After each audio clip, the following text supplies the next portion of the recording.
Olá, sejam bem-vindos a mais uma reunião virtual do nosso Lar de Teresa,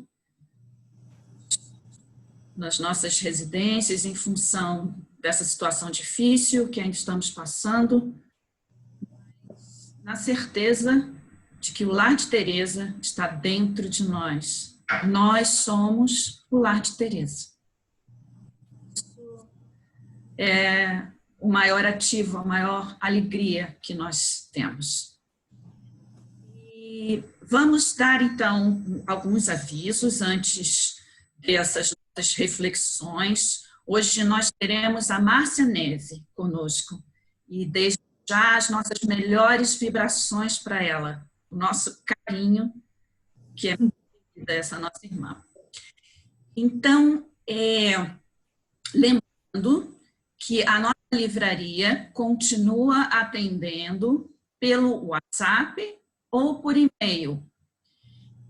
Quem quiser maiores informações, entra no nosso site, que foi repaginado, está muito bonito, e eu indico a todos para darem uma passeada pelo nosso site, e vão encontrar ali as informações para o pedido dos livros. Modo com relação às nossas doações, contribuições, também acessando o site do Lar de Teresa, vocês vão encontrar todas as informações, bem como lembrando da nossa campanha de inverno de todos os anos, que é a campanha dos cobertores. No nosso site vocês vão poder ver campanhas, cliquem ali, cobertor, e vão estar todas as informações. Então, dito isso, vamos à nossa página. Hoje é do livro Espírito da Verdade. A espiritual é de Eurípides Barçanufo. E a psicografia de Francisco Cândido Xavier. Plena Era Nova. Há criaturas que deixaram na terra, como único rastro da vida robusta que usufruíram na carne, o material esquecido num canto ermo do cemitério. Nenhuma lembrança útil, nenhuma reminiscência em bases de fraternidade, nenhum ato que lhes recorde atitudes como padrões de fé.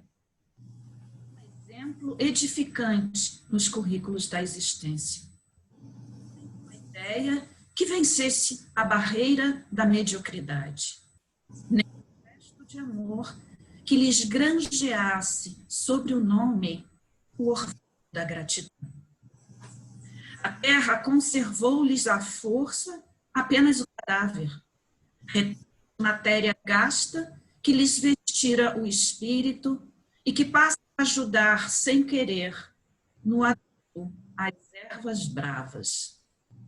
Usaram os empréstimos do Pai magnânimo exclusivamente para si mesmos, olvidando estendê-los aos companheiros de evolução e ignorando que a verdadeira alegria não vive isolada numa só alma, somente viceja com reciprocidade de vibrações entre vários grupos de seres amigos.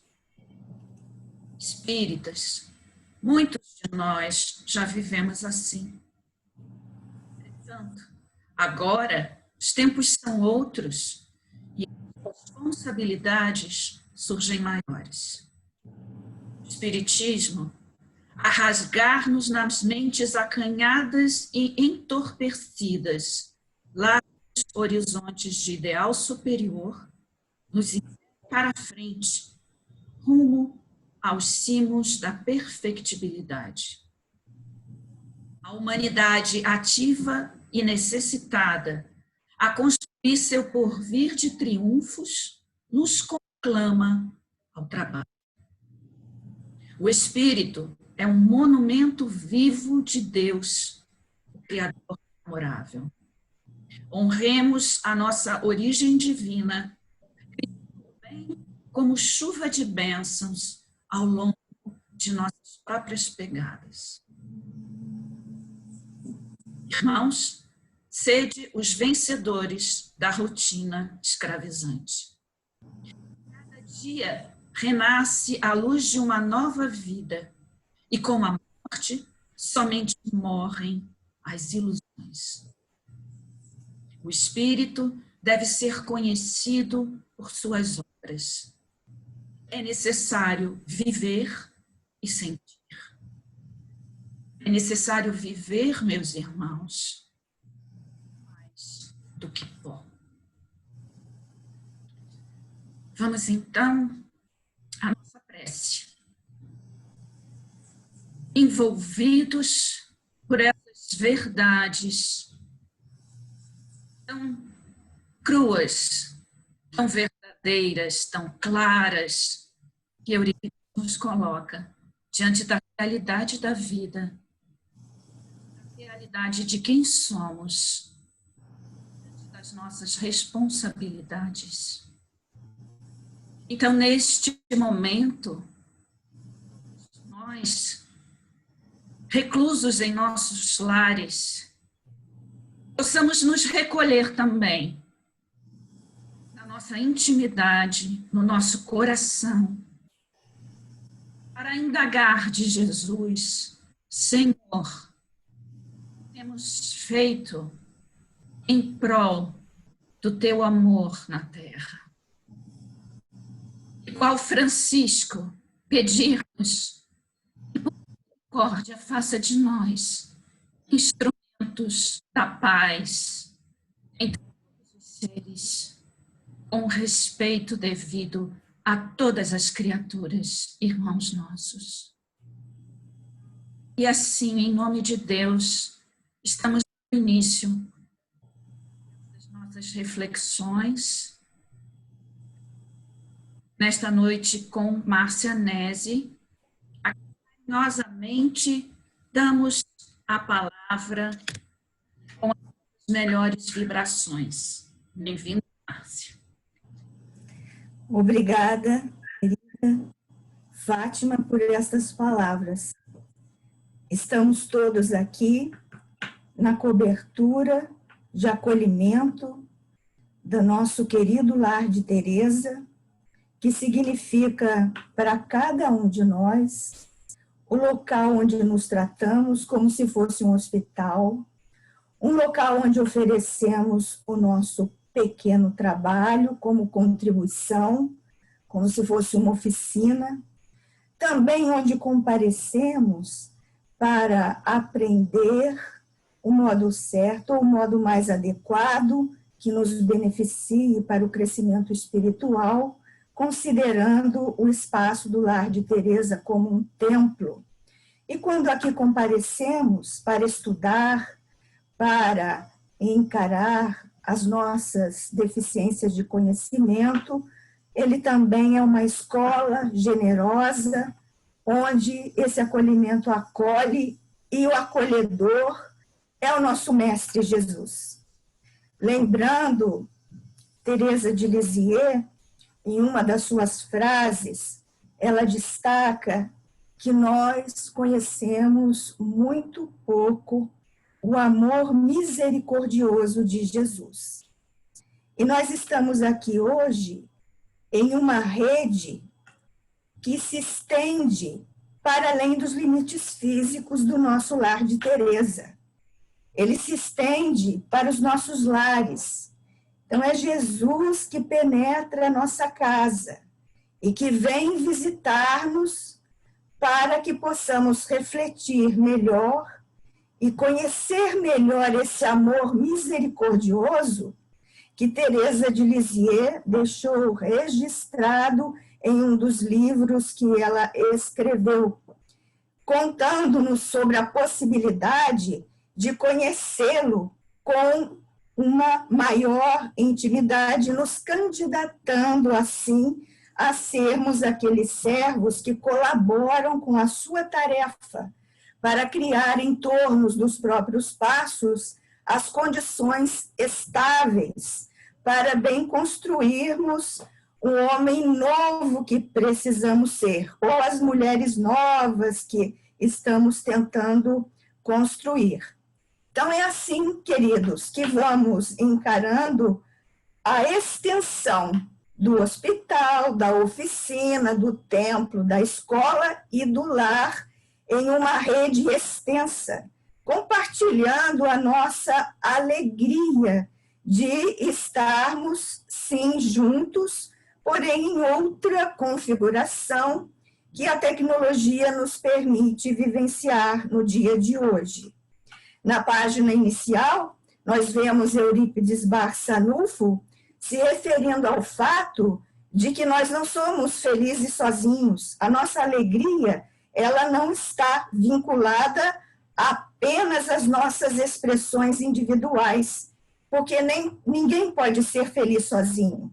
Nós dividimos com grupos, com pessoas, com aqueles que fazem parte da nossa vida, numa rede infinita de pensamentos que se conjugam, e assim nós estamos aprendendo a vivenciar a existência dessa rede agora com mais notoriedade, uma vez que estamos separados, não podemos nos abraçar, mas virtualmente podemos sim fazer isso, porque sabemos que o pensamento se espraia de tal maneira que se fixa em todas as latitudes e longitudes nas quais se expressa. Mas o que importa hoje, no nosso estudo, são os pensamentos do nosso mestre maior, do redentor das nossas almas. E assim, nós vamos nos referir a uma passagem de sua vida registrada por Mateus, um dos evangelistas, também por Lucas, outro dos evangelistas, e no evangelho que eles escreveram, eles registraram palavras muito significativas de Jesus. Nós nem sempre compreendemos todas as palavras de Jesus e todos os seus ensinamentos, mas nos esforçamos ao máximo para contextualizar a época que ele viveu, com quem conviveu, e as palavras que ele deixou como roteiro de vida para a nossa melhoria moral. Assim, nós vamos ver que Allan Kardec, no Evangelho segundo o Espiritismo, selecionou essa passagem do Evangelho de Mateus, que se encontra lá no capítulo 7, nos versículos 21 a 23, Jesus se expressando da seguinte forma: nem todo o que diz Senhor, Senhor entrará no reino dos céus, mas sim aqueles que fazem a vontade de meu Pai que está nos céus. Esses sim é que entrarão no reino dos céus. Registrado no Evangelho de Mateus. E ele ainda completa: muitos me dirão naquele dia, Senhor, Senhor, não é assim que profetizamos em teu nome? Não foi dessa forma que nós afastamos os demônios? E não foi por ti, Senhor, que obramos muitos prodígios? E Jesus então responde: e então eu direi, e de forma inteligível. Esse de forma inteligível nos faz raciocinar sobre a emoção que, inserida nesse contexto, Jesus deve ter se utilizado, uma vez que nos dizeres da nossa querida Teresa de Lisieux, nós conhecemos pouco o amor misericordioso de Jesus quando corrigia. E aí ele termina esse versículo dizendo: eu então lhes direi em voz inteligível, pois eu nunca os conheci. Apartai-vos de mim, vós que obrais a iniquidade. Então, esse registro está no Evangelho de Mateus e só no Evangelho de Mateus. Ela não são palavras que estejam no Evangelho nem de Lucas e nem dos outros dois evangelistas, Marcos e João, né? Então, por aí a gente já começa a pensar, por que está só no Evangelho de Mateus? Lucas ele também está sendo citado? Ah, sim. Então, tem uma conjunção entre Mateus e Lucas, mas é num contexto que completa essas palavras de Mateus, quando ele prossegue assim. E Allan Kardec selecionou ambas as passagens, colocando-as em sequência no Evangelho segundo o Espiritismo. Deve ter um motivo, porque ele agiu dessa forma. E aí nós vamos percebendo o extremo cuidado, a inteligência do nosso codificador. Porque colocando em continuação Mateus, capítulo 7, 24 e 27, como continua, em Lucas, capítulo 6, só muda o versículo, ele diz dessa forma: todo aquele, pois, que ouvir as minhas palavras e praticá-las, é comparado a um homem sábio, que edificou a sua casa sobre a rocha. E vieram as chuvas, vieram os ventos, as tempestades, se aproximaram e combateram aquela casa, mas a casa não caiu. E tudo que ouve estas minhas palavras, palavras de Jesus, e não as observam, será comparado a um homem sensato, que edificou sua casa sobre a areia.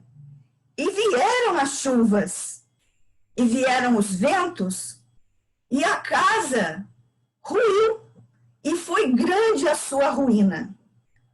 São palavras de Jesus, com uma imagem que nos toca particularmente, porque todos nós sabemos o valor de uma construção cujas bases se assentam sobre a rocha, e outra que se assenta sobre a areia. Então, amigos queridos, nós vamos também observar que nessa seleção que o nosso codificador fez, colocando essas palavras para a nossa reflexão, ele também terminou com uma outra passagem de Mateus, que não se segue a essa que acabamos de ler. Mas Allan Kardec colocou lá, no capítulo 5, versículo 19, algo também bem ilustrativo, que vem ao encontro das nossas necessidades de perceber os ensinamentos de Jesus. Aquele, pois, que quebrar aqueles mínimos mandamentos de Jesus e que assim ensinar aos homens, será chamado muito pequeno no reino dos céus. Mas aqueles que os guardarem e ensinarem aos outros a guardar, esse será chamado grande no reino dos céus. Allan Kardec era pedagogo e era um fiel seguidor de Pestalozzi. Aqui ele faz a referência de que as nossas atitudes, em consonância com o aprendizado que Jesus nos oferece, e espraiando como exemplo, ou nas atividades que são próprias de cada um de nós, vão servir de exemplo para os outros. E essa é uma condição que ele não poderia naturalmente deixar de incluir aqui. É isso. Também, Allan Kardec não fica só nessas colocações que faz do Evangelho. Ele também dá a sua opinião. E nós sabemos como a orientação que ele tinha, a habilidade para fazer perguntas. Então, na sua colocação, ele começa, lógico, por uma pergunta. O Livro dos Espíritos é de perguntas e respostas para facilitar o nosso aprendizado. E no Evangelho, comentando essas passagens, onde Jesus nos ensina os critérios da aparência e da essência, Kardec nos diz assim: mas de que vale chamar Jesus de mestre, quando nós não seguimos os seus preceitos? Ele não diz nós, eu estou dizendo, né? De que vale para nós dizer que Jesus é o nosso mestre, que está na nossa casa nesse momento, se nós não seguirmos os preceitos que ele nos ensina? Aí ele pergunta de novo a Allan Kardec, são cristãos? São cristãos esses que os honram com os atos exteriores e, ao mesmo tempo, sacrificam no altar do egoísmo, do orgulho, da cupidez e de todas as paixões? Aqui ele até usou uma figura simbólica, né, do altar, porque quem não segue os preceitos de Jesus, ele usa a imagem de que os altares são outros, são os do egoísmo, são do orgulho, da cupidez, da avareza, da inveja, da traição e assim por diante, né? E ele mesmo responde, não, esses não podem ser considerados cristãos, porque eles não podem impor a sua vontade a Deus. Se podem impor a vontade aos homens, a Deus eles não podem impor. É como o nosso codificador nos orienta. E chama também a nossa atenção para algo bem especial, dizendo assim, as palavras de Jesus são eternas. E por que elas são eternas? Ele nos explica, as palavras de Jesus são eternas porque elas são a expressão da verdade, estão gravadas no universo, e aí representam também a estabilidade para os seres humanos que forem desvendando-lhe os conceitos e forem assimilando em seu comportamento os preceitos de Jesus. Nós conquistaremos com isso estabilidade íntima. As nossas possibilidades de desenvolver as nossas percepções serão ampliadas com a dedicação na compreensão dos preceitos de Jesus. E é também assim que o nosso codificador chama a nossa atenção, porque se individualmente nós adotamos uma filosofia de vida que pode ser comparada a uma construção que é feita sobre a rocha, quando aquelas dificuldades chegarem para a nossa vida, porque nós estamos no mundo de provas e expiações, temos as nossas dificuldades, seja com a enfermidade, seja com a nossa profissão, seja com a vivência pacífica nos diversos grupos aos quais precisamos comparecer, mas se tivermos intimamente reforçando esses valores sobre a rocha, ou sobre os ensinamentos de Jesus, que representam essa rocha, quando a traição chegar, quando a enfermidade chegar,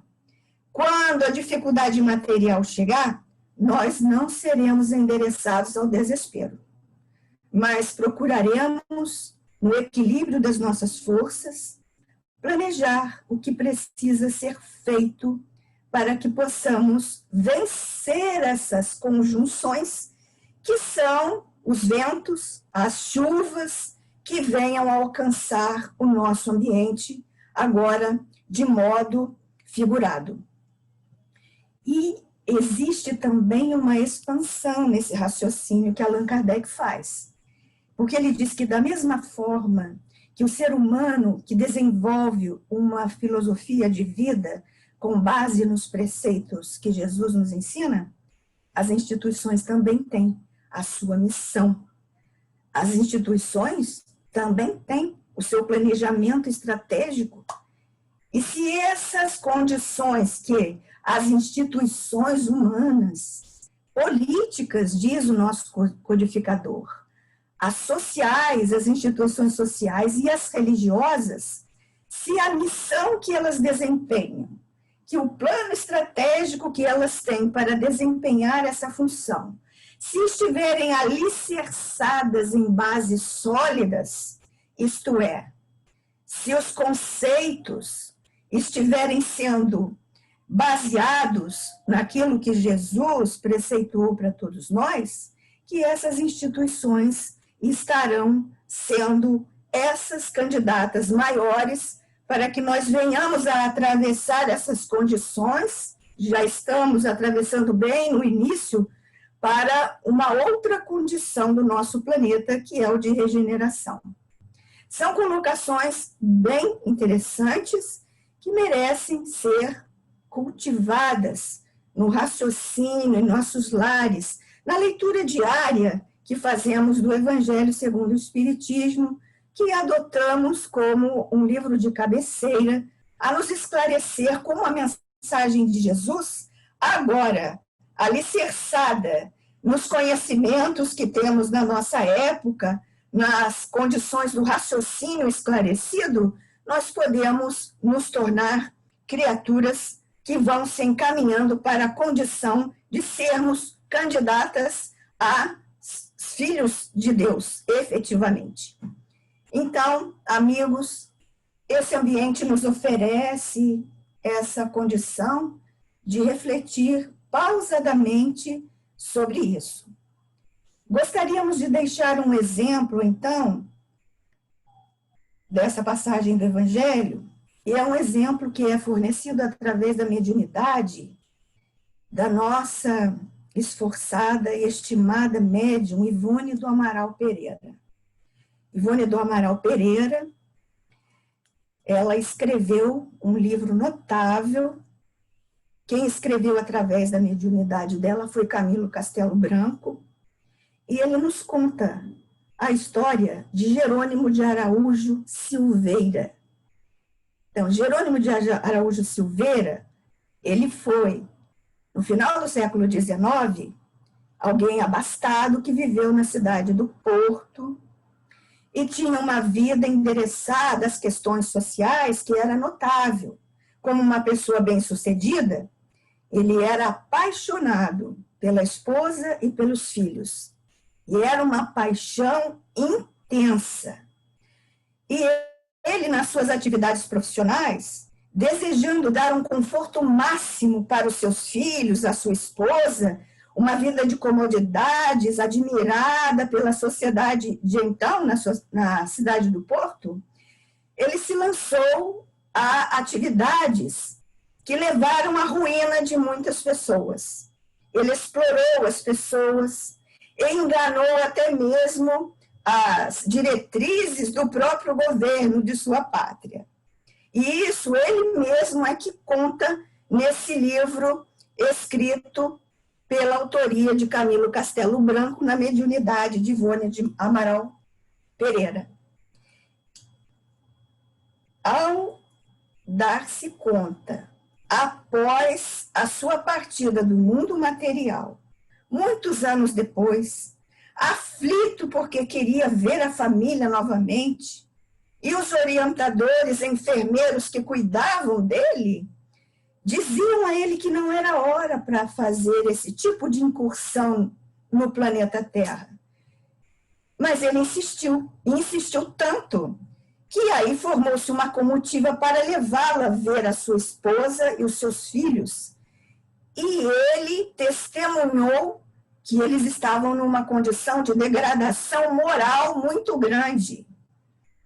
E ele se desestabilizou de tal forma que os benfeitores que o acompanhavam, os enfermeiros, tiveram que retirá-lo para um tratamento mais acentuado na espiritualidade. Por que nós estamos nos referindo a isso? Porque ele mesmo conta, depois de restabelecido e se preparando para uma nova encarnação, ele diz, Jerônimo de Araújo Silveira, que ele ia cumprir todos os preceitos que a religião que ele adotava definia como sendo aquelas adequadas, mas eram atitudes de aparência, eram atitudes externas. No seu mundo íntimo, no seu mundo pessoal, ele não se preocupara com orientar os seus filhos e até mesmo a sua própria esposa quanto a uma filosofia de vida moralizada nas questões relacionadas a Jesus, pois que, na aparência, eles eram cristãos, mas efetivamente estavam totalmente desligados da mensagem do Cristo. E quando ele se despede dos amigos, já planejando uma reencarnação para poder, numa circunstância favorável também financeiramente, ele teria que ressarcir todos aqueles que ele prejudicou. E também trabalhar pela recuperação da esposa e dos filhos, que moralmente estavam desencaminhados. E alguém diz assim, mas ele foi um pai extremado, ele era apaixonado pelos filhos e pela esposa, cobriu-os de todas as facilidades possíveis. E aí o orientador espiritual diz assim, mas a orientação especial que lhe daria maiores lauréis seria a orientação moral, porque a orientação moral, em estando presente, as almas que nos são confiadas, elas se desenvolvem por si mesmas, usando as bases que foram colocadas nas rochas do ensinamento espiritual esclarecido. Então é isso, queridos amigos. Eu também gostaria, ao terminar essa exposição, de convidar vocês para terminá-la com uma vibração endereçada a todos aqueles nossos irmãos no planeta Terra, ou menos no Brasil, na cidade do Rio de Janeiro, em torno de nós, que estão se despedindo dos seus queridos. Muitos estão falecendo no hospital sem ter a chance de se despedir. E é uma despedida tocante essa, né? Muitos estão muito infelicitados por isso. Gostaria de terminar essa exposição utilizando as palavras de Gesiel, aquele que um dia se tornou Estevão, e também de Abigail, no momento em que ela, abraçando seu irmão Estevão, depois que ele foi apedrejado, e no relato de Francisco Cândido Xavier, em sua mediunidade, Emmanuel nos fala que eles fizeram uso de um salmo. Os salmos eram cantados. E eles eram judeus, os judeus decoravam os salmos. Na hora da necessidade, eles cantavam aqueles salmos. É um salmo que está gravado na história magnética do nosso planeta. E essa gravação não é uma gravação como nós conhecemos, nós sabemos que a história registra, sim, palavras inesquecíveis. E esse salmo que Gesiel usou e Abigail nos diz também assim: Senhor Deus, Pai dos aflitos, dos tristes, dos oprimidos, fortaleza dos vencidos, consolo de toda dor. Embora a miséria amarga dos prantos do nosso erro, neste mundo de desterro, clamamos por vosso amor. Nas aflições do caminho, na noite mais temerosa, vossa fonte generosa é o bem que não secará. Sois em tudo a luz eterna, da alegria e da bonança, nossa porta de esperança, que nunca se fechará. Quando tudo nos despreza, no mundo da iniquidade, quando vem a tempestade sobre as flores da ilusão, ó Pai, sois o cântico da certeza, vencendo toda aspereza, vencendo toda aflição. E no dia da nossa morte, no abandono ou no tormento, trazei-nos o esquecimento da dor, da sombra, do mal. E nos últimos instantes, sintamos a luz da vida, renovada e redimida, na paz ditosa e imortal. Com esse salmo, Abigail e Gesiel. Gesiel despede-se do pai falecendo e Abigail do próprio irmão aconchegado ao peito que falecia na presença de Saulo de Tarso. Saulo jamais esqueceu essa cena. que essas vibrações contidas nessas palavras alcancem todas as instâncias em que os benfeitores espirituais estão agindo neste momento na nossa cidade. E que fiquemos assim, pacificados, terminando o nosso encontro com a paz de Jesus nos nossos corações.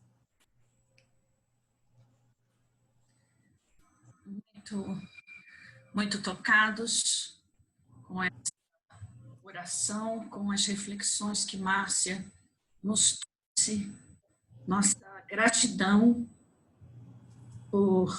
não só pelo seu conteúdo, mas pela sensibilidade e pelo coração que esteve junto com cada palavra, com cada reflexão. É assim que gostaríamos de encerrar esse nosso encontro, pedindo a Deus, ao Cristo, o Evangelho não seja palavra morta, não sejam frases que intelectualmente possam fazer sentido, historicamente, seja um instrumento para que cientistas se debrucem para saber se condizia ou não com o tempo. Senhor, pedimos que o amor invada nossos corações ao lermos e compreendermos o teu Evangelho através da vivência desse amor. Amor que nos ampara, sobretudo nos momentos tão difíceis quanto este. E assim unimos, Senhor, os nossos corações. Desperta-nos para o teu amor. E o amor se faça presente no nosso falar, no nosso pensar, no nosso agir. Assim nos despedimos, Senhor, com gratidão em nossos corações. Gratidão à riqueza que nos mantém unidos, que nos ensina a amar Jesus. Graças a Deus. Queridos, muito obrigada. A paz de Deus nos envolva. Até a próxima, Márcia, querida. Muito obrigada. Beijo. Beijo a todos.